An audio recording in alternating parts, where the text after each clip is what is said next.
our government is the most powerful government in the world right now.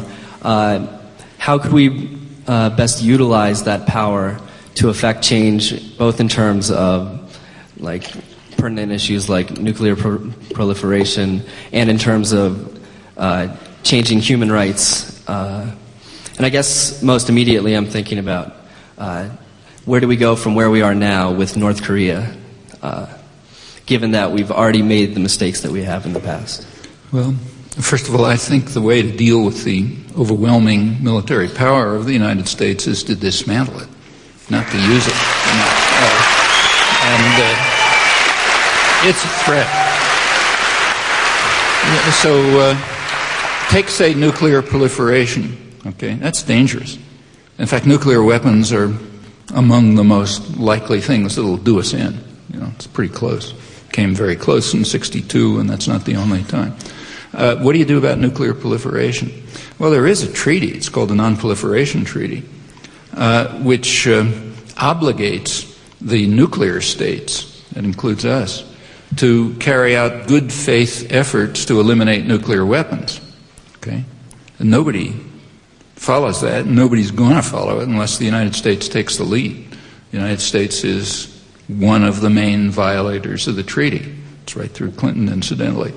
And one way to reduce the threat of nuclear weapons is to observe the provisions of the Non-Proliferation Treaty.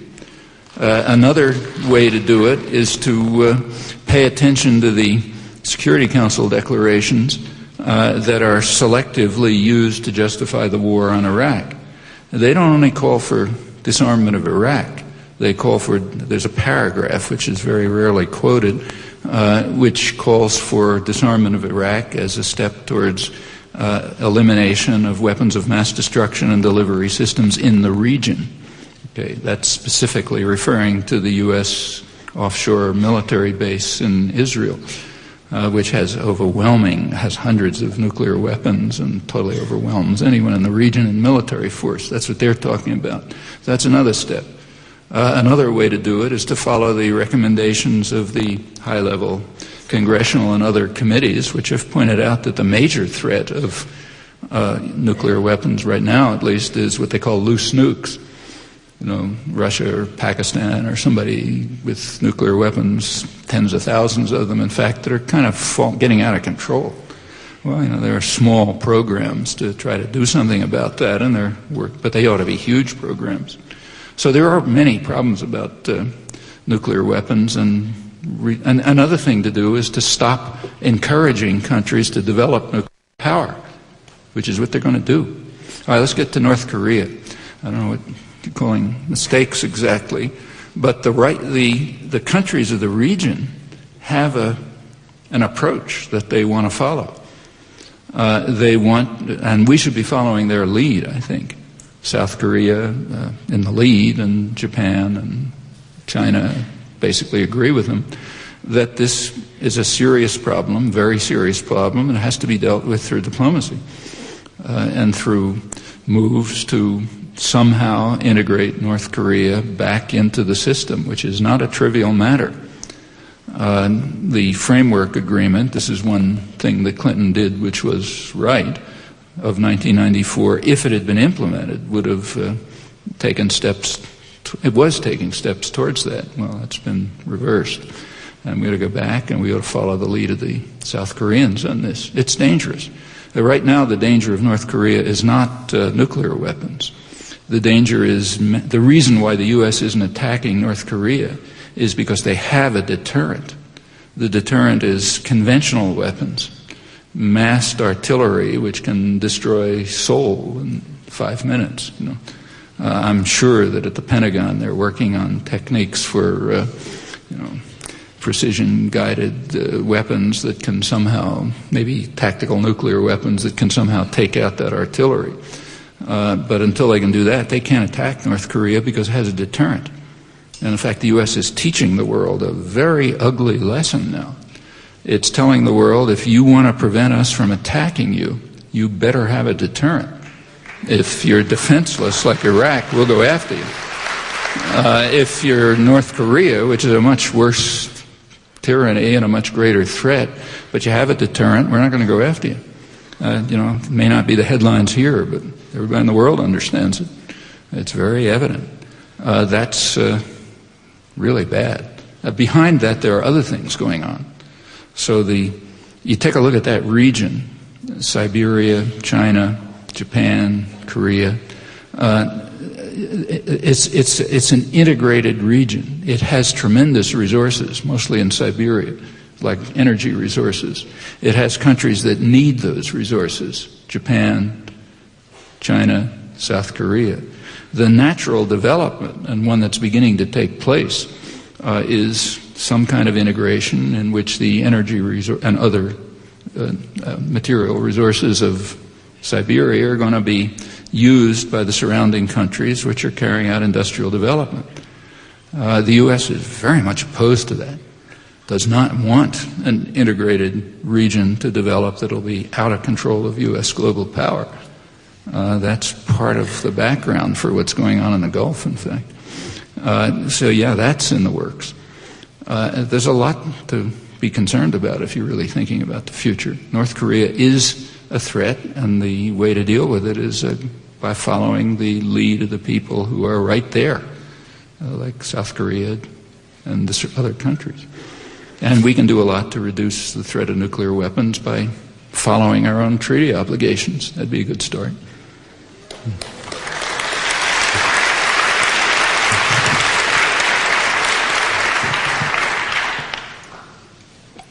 Even radical extreme statists such as Bush and Company must share a basic sense of self-preservation along with the rest of us.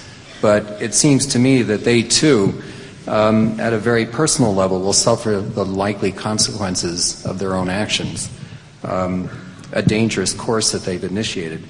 Do these people believe that they'll escape by magic or by divine intervention? Yeah. Or does their extreme devotion to ideology prevent ordinary logical thinking? No, it's logical. And finally, is it important for us or not to understand what's going on in their minds if we want to change the world? No, I don't think it's minor importance. The reason it's of minor importance is that this is close to a historical universal. It happens that by now the stakes are much greater because the means of violence are so much greater. You take a look at history, it's been like this forever. You take a look at the history of war. Very often, maybe like half the time, wars were started by countries who got destroyed. They're willing to, the leadership was willing to take the chance. And it's not just recent. People talk about the 20th century as the most horrible century ever, and in some ways it was. But you look at the wars in Europe, the 30 Years' War in the 17th century, it wiped out about 40% of the population of Germany. They kept at it. The leadership was just more important. Or take a look at take more recent times. Go back to 1950. Okay, there was one potential threat to U.S. security. No nearby. The U.S. had enormous security. Controlled the Western Hemisphere, controlled both oceans, controlled the other sides of both oceans. There'd never been as secure a country, but there was a potential threat. The potential threat was only potential then, was intercontinental missiles with thermonuclear warheads. Okay? If anybody had been concerned with the security of the United States, they would have tried to avert the development of that technology. And very likely the Russians would have agreed.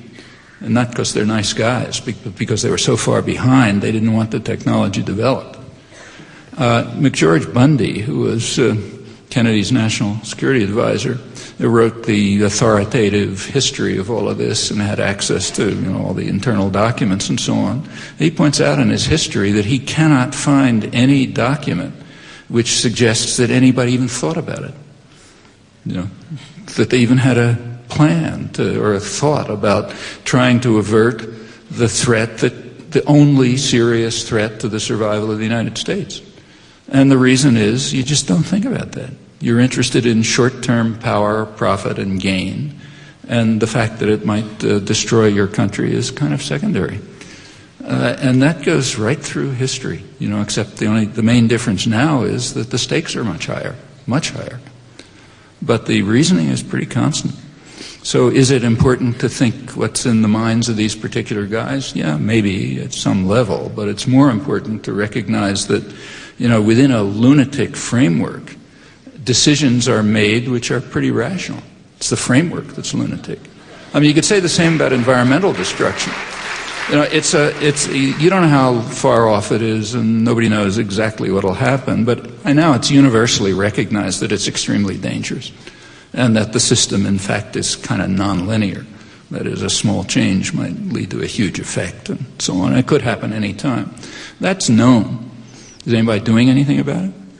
No, because it's much more important to have short-term profit. Well, and in fact, if you think about what you're taught in your economics courses, that's right. It's rational within a framework of thinking that's pretty much accepted. People are supposed to be rational wealth maximizers, right? You're trying to maximize your own wealth. Okay, that's what you're supposed to be if you're rational. Well, and the market, if it works perfectly in theory, is supposed to respond to the inputs from the participants. So your votes are your dollars, and your goal is maximizing your wealth. Okay, here's a simple question. How many votes do your grandchildren have in the market? None. They don't vote in the market. Therefore, their interests are valued at zero in what's called rational behavior. So therefore, it's entirely rational to destroy the possibility of a world in which they can survive if you can have more shoes. It's essentially what it comes down to. It's a kind of a rational decision within a framework of complete lunacy, And there's a lot in history that's like that. We should be concerned with those lunatic frameworks much more than what's in the mind of some person who's making decisions within them that may be pretty rational within an accepted framework. That's really important, I think. Mr. Chomsky? Is there somebody up there? I can't really see. Yes, thank you. If you had to excuse me, a little feedback. Could you wave an arm or something? I can't see. If you had to recommend 4 or 5 publications that you think provide unbiased and accurate reporting, what would you recommend? Outside of KGNU, you mean?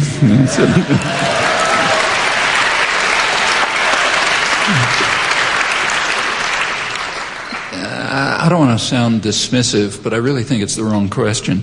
Nothing is unbiased. Everything is presented from a certain point of view. If you're honest, you make your point of view clear. If you're dishonest, you pretend you're objective, and so on and so forth. And then it's really up to you to decide what you think is telling something that sounds reasonable to you. And you really ought to be triangulating. You look at different things and see how the world looks from different points of view, and then you make your own decisions. It's just as if you're you're a chemist working on some problem in chemistry. There is nothing that gives you an unbiased point of view. That takes work, and it's a lot harder when you are trying to deal with human affairs. So, I know what I think is important, but it's really up to you to decide what you think is important. For example, I learn a lot by reading the Wall Street Journal. That's why I was quoting it. I can't stand what, we disagree on every imaginable topic. But if you read it, you can learn a lot about, first of all, what's happening, because they have pretty honest reporting. Remember, they're reporting for the business world, which has to have a semi-realistic picture of what the world is like. And you also learn what's being thought about in centers of power. That's important. I don't say that's the only thing you should read. I think you should read Z Magazine too, but from then on you've got to decide yourself. I'm next. You're next. Yeah. Okay. I lost track. And I'm not going to miss this opportunity. I've been waiting for a long time. You mentioned that the next region that it's going to be in the eyes of the United States. I'm sorry, I didn't hear.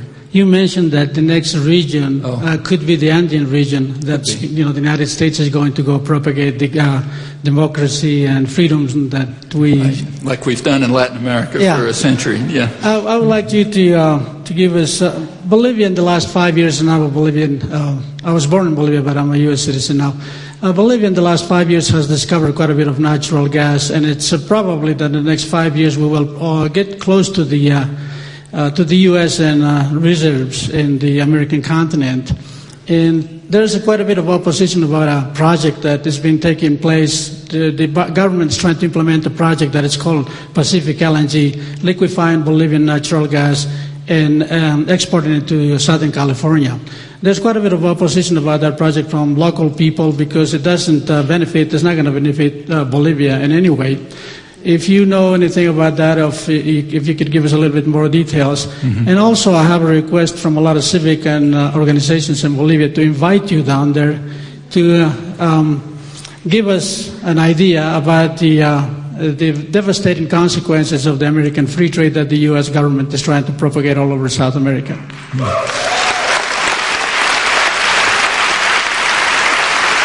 Well, I mean, you probably know more about Bolivian resources than I do, so I won't answer, but I doubt that the resources are on that scale. I think they're significant, but I doubt that they're on the North American scale. However, it is true that there are intelligence projections. A document you ought to read, it's public, it's called, forget the name, Global... It's in the year 2000, the National Intelligence Community, that's the CIA and the rest of them, published a projection for the next 15 years. If you want a reference to it, send me an email. It's got a website. Or you can get it under the CIA website if you look. And it's a long, detailed projection of what they expect in the next 15 years, and it's pretty interesting. Parts of it have to do with this. They describe the Andean region. They don't mention Bolivia, well, except that insofar as it's part of this region at the periphery. But the Andean region, they say they expect to be one of the main sources on which the U.S. will rely for its energy requirements. Not the only one, but one. That's why I mentioned that it's a possible target, aside from the fact that it's out of control. Bolivia, as you know, is almost out of control. Came very close to electing a populist president. They would have if it hadn't been for violence. There's a lot of opposition in Bolivia to the so-called drug war, which doesn't have a lot to do with drugs, but it has a lot to do with driving people off the land and things like that. And it's been a disaster in Bolivia for the population for almost 20 years now. Alternative development programs that have been talked about haven't been realized, as they haven't been anywhere else, and it's pretty bad news. And it's, a lot of tension and violence. The U.S., as I mentioned, has military bases all over the region, and undoubtedly is looking for there are plans to go further, including Bolivia. As to the free trade agreements, well, there's one region where they've been implemented. North America, okay, Canada, United States, and Mexico, and that's NAFTA. It's opposed by the populations in all three countries. It was implemented over the objections of the populations of all three countries. It's one of Clinton's other achievements. It required a tremendous media campaign to prevent people from knowing about what was happening. I mean, to this day, 10 years later, the official position of the labor movement has not been allowed expression. Right? A lot of denunciation of the labor movement, but their own position, which was pretty reasonable, wasn't allowed expression, still isn't. But the population is still opposed. Back in at the Hemispheric Summit in, April 2001 in Quebec, that was supposed to be the summit that was going to establish the free trade agreement for the Americas. Okay, and and NAFTA was the model. Everyone read the headlines. It's all about how magnificent NAFTA was. Now we have to extend the benefits to the hemisphere. Well, here's another propaganda achievement for you. The two major organizations, pretty well-known organizations, the leading human rights group in the world, Human Rights Watch, and the Economic Policy Institute in Washington, which is one of the major think tanks that does regular economic analysis. Both of them published major documents on NAFTA timed for release at the summit. Human Rights Watch their document dealt with effects of NAFTA on labor rights in the three countries. The Economic Policy Institute document had experts from the three countries discussing in detail the effects on working people of NAFTA in the three countries. Had a friend do a database search on that. It wasn't mentioned in the United States, except for one op-ed in a small town newspaper. Well, why? Because Human Rights Watch concluded that NAFTA had been harmful to labor rights in all three countries, mostly Mexico, which is the most vulnerable. And the Economic Policy Institute gave a detailed analysis in which they concluded that it's one of those rare agreements which had been harmful to working people, which means the majority of the population in all three countries. Most harmful in Mexico, which is the most vulnerable. And you don't want people to know that when the headlines are talking about how marvelous NAFTA is and how we have to extend it to the hemisphere. But if you read those reports, you get a pretty good assessment of what the effect of so-called free trade is. And it's not free trade. That's propaganda. It's a very special form of international integration which gives rights to investors, not to people. So under, say, NAFTA, one of the provisions of NAFTA, like the World Trade Organization, is that corporations are permitted to claim national rights. So GM can go to Mexico and claim the rights of Mexican businesses. What happens if a Mexican of flesh and blood that tries to go to New York and claim the rights of an American person of flesh and blood? You know, don't have to bother asking. That's just only one example of special rights that are given to private tyrannies that people don't have. When NAFTA was passed, it was implemented in 1994. There was another legislation implemented in 1994 by the Clinton administration. It was called Operation Gatekeeper. It militarized the U.S.-Mexican border. That's an artificial border, like most borders. It was established by conquest. The United States conquered half of Mexico. And the border has been pretty porous in both directions. Same people live on both sides. They've been moving up and back. Clinton understood that when NAFTA is passed, you have to block the movement of people. Okay? Free trade, if you go back to Adam Smith, is based on free movement of people. But you have to stop that. And the reason is because they anticipated an economic disaster in Mexico that they were going to call an economic miracle. And it was going to mean there would be a flood of people from Mexico fleeing to the United States. And they got to block that, so they militarized the border. And hundreds of Mexicans have been killed since then trying to cross the border. It's one of the effects of NAFTA. These are not free trade agreements. They're agreements which provide, which are carefully calibrated to be a mixture of protectionism and liberalization designed for the interests of those who are designing them. That's not very surprising. The people who are designing them, mainly corporate sector, are designing them in their interest. It includes very highly protectionist measures and the kind of liberalization that will benefit them. But they're not free trade agreements, and NAFTA, at least, appears to have been harmful to the majority of the population in all three countries. There's no particular reason to think that if you extend it to the hemisphere, it's going to be any different.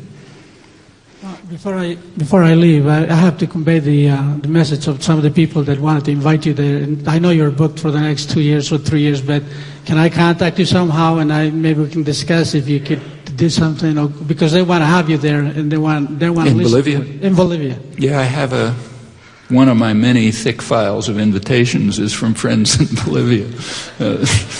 How can I contact you? You can just email me, but all I can do is add it to the file. Okay, where do I get your email on the web? No, it's the obvious one. Just my name, Chomsky, at MIT.edu, educational institutions. So just what you'd guess. Thank you. I'll do that. Thanks. Okay. What's to prevent... But I have to tell you that I'll probably have to send a form response. I mean, I get hundreds a day, and even spending 4 or 5 hours a night, I can't really respond. We'll keep at it. But so a lot of them have to say, if it's an invitation, just all I can do is file it. What's to prevent Mr. Bush from carrying out a plan, which I believe is part of his national emergency policy, and that is to cancel the 2004 elections? I think, these guys are pretty bad, but I don't think that's in the cards. I think that probably would lead to a rebellion in the country. Unless, with an exception, if some major terrorist action takes place, all bets are off. And I don't say that they're trying to stimulate one, but the policies that they are pursuing are increasing the likelihood of terrorist operations, and they know it. They read their own intelligence reports. They read CIA reports. They read what strategic analysts are saying. And they're almost uniform in saying that the policies that are being pursued are likely to increase the threat of terrorism. And the threat is severe. You want to know how severe it is? I recommend some reading. There's a high-level task force, Hart-Rudman task force, organized by the Council on Foreign Relations, which just came out with its report a couple of months ago on some title like Terrorist Threats to the United States. Like everyone else, they said the threats are going to be increased by the attack on Iraq. Everybody says that. But the threat, then they run through it's kind of like a cookbook for terrorists. It has a series of threats which I hadn't even thought of, and they're very extreme. So, for example, they point out, and they apparently unstoppable. I forget the numbers, but they point out that a huge number of containers, most of what comes into the country is in containers, container ships. I think it's tens of millions a year, some extremely high number. And those containers are uninspected. Okay, anything could be in them. Furthermore, there's no way to inspect them. They come from 3 or 4 places around the world, Singapore, Amsterdam, or maybe Rotterdam, and some other place. And if you tried to inspect them, you would back up commerce, for months. Trucks clogging all of Europe, waiting to be inspected. The whole economic system would collapse, especially if it's based on on-time production. So there doesn't seem to be any feasible way to inspect them. Any one of them could have a nuclear weapon in it, be put together in some, New York hotel room. And it goes on and on with threats like this. If you're going to try to create a world where people want to destroy you, they got a lot of ways of doing it. And if a terrorist attack takes place, I think all bets are off. This is a very frightened country anyway, and if anything happens, it could go berserk. Do you consider tax resistance by Americans to be an appropriate means of expressing dissent and possibly affecting transformation in the government? Well, I was a tax resistor myself for a long time. In fact, I tried to organize national tax resistance back in 1965 with a couple of friends. We really tried hard, didn't get very far. And I myself kept at it for about 10 years until I realized it's just not an effective tactic at that point. These are tactical questions. You have to try to judge, is it going to reach people? If you carry out any form of civil disobedience, whether it's tax resistance or something else, you have to ask, what are the likely consequences? You're not making a pact with God. You're trying to have an effect, Say, well, what are the consequences going to be? Is it going to encourage other people to do something, say, because they'll see you're doing this? And right now, my own, I don't have any faith in my tactical judgment. Yours is better than mine, I'm sure. But if you want mine, it's that it's probably not an effective device now. Frankly, I think the most important thing now is to do something about the fact that this country is so terrified that an unscrupulous leader can impose lunatic ideas by a propaganda campaign that lead to real dangers. It seems to me that's what we ought to be dealing with. we ought to also be dealing with the fact that really critical and important things are just not reaching people, like what happened last October, say. Those of extraordinary importance, just one example. Unless that stuff is known to people, you're not going to be able to organize and have an effect. And that means breaking through media monopolies, information control, indoctrination, all sorts of things. Dealing with that seems to me a lot more important than things like tax resistance right now. But it's your guess. Thanks. I really appreciate your coming, and I hope to see you back in the area soon. But my question was very similar to hers, actually, but I wanted to know your opinion, given all the recent events of the past few years, worldwide, the opposition to some of the decisions the Bush administration has made, the WTO violations. If this invasion in Iraq continues and becomes drawn out, and you can just go on to imagine what could happen next, you don't think there's any chance for an international crimes court to bring charges against officials under the Bush administration? At this point in time, virtually none, because the U.S. is just too powerful, and there isn't enough internal opposition. Frankly, I'm amazed that the war's going on this long. I thought it would be over in 2 days, if you look at the relations of means of violence, and I still suspect it's going to end very quickly. But if it does drag on, there's going to be enormous protests, and there could be all sorts of things happening. I mean, right now there's tremendous anger and hatred all over the world, and it's probably going to manifest itself in action. But I don't think an international criminal court is in the cards, and it doesn't seem to me it's our concern, really. Our concern is to change this country, not to speculate about what somebody else is going to do. Thank you. I'm afraid this has got to be the last question, I'm afraid. Yeah. Oh, thank you. Thank you. Yeah, really, thank you. Okay. Name and where are you from?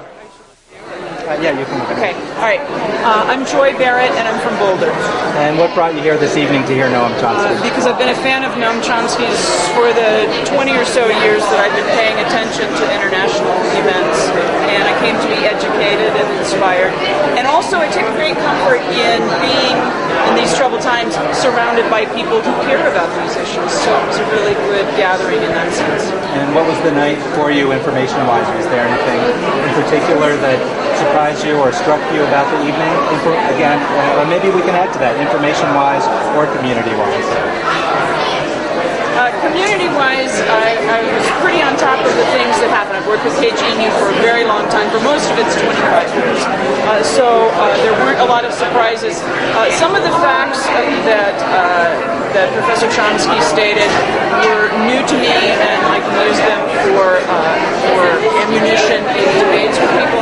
And also some of the questions, the issues that came up in the questions, like U.S. government being so ludicrous as to decide that they would invade the Netherlands if the International Criminal Court ever tried to try someone from the U.S. That just shows the extent that these guys are out of touch with reality and will also go to great lengths to make sure that they consolidate power, that they maintain power. Issues that scared me the most are, Professor Chomsky reinforced my fears that I had back throughout the 80s and the 70s, but let go of a little bit in the 90s, that ultimately we may all end in nuclear annihilation. That is so real a threat. And so where to go with that is just to work even harder to try and keep that from happening. His main message tonight to me was change has to happen here, and we have to become a true democracy, an active democracy, an educated and informed populace. And so, as I said earlier today in a rally where I gave a talk, our task is huge. It's to educate people with the truth. There are good people in this country, but they haven't enough information, and that's what our job is. So I came here to get some tools to go out and educate people and get them to make better decisions democratically. Thank you so much. And was there anything in particular about this evening that particularly struck you? I'm always taken by the clarity of what Chomsky has to say.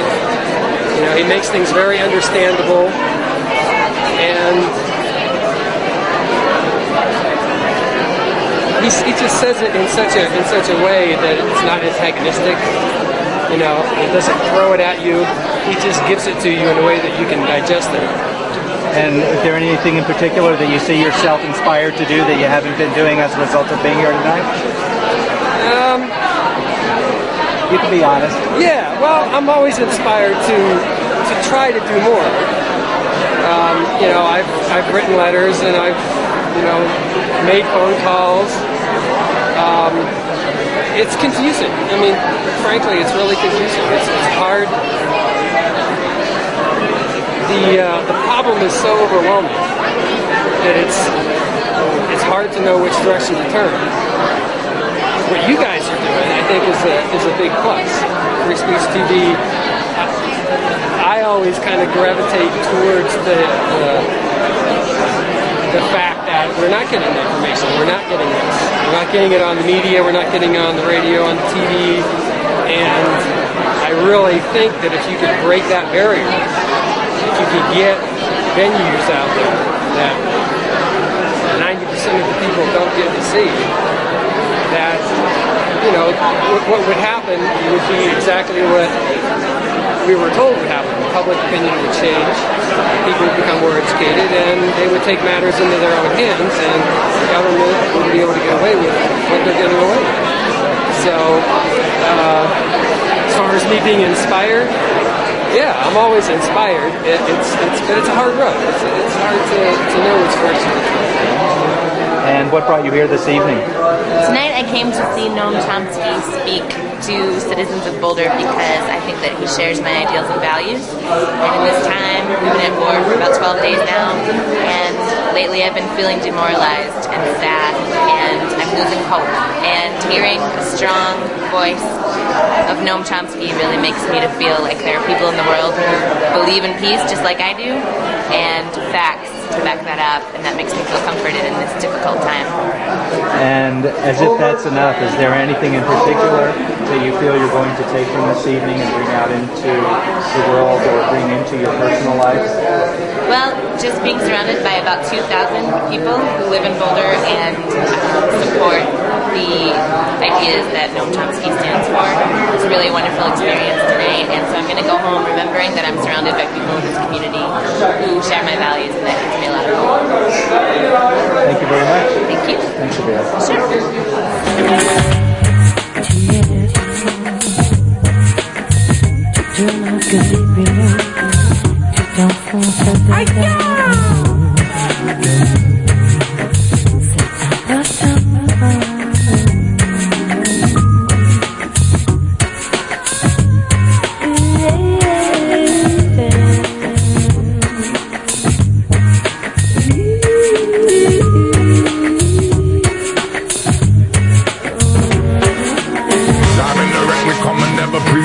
With information that would never be reported. Disregard the mainstream, media distorted.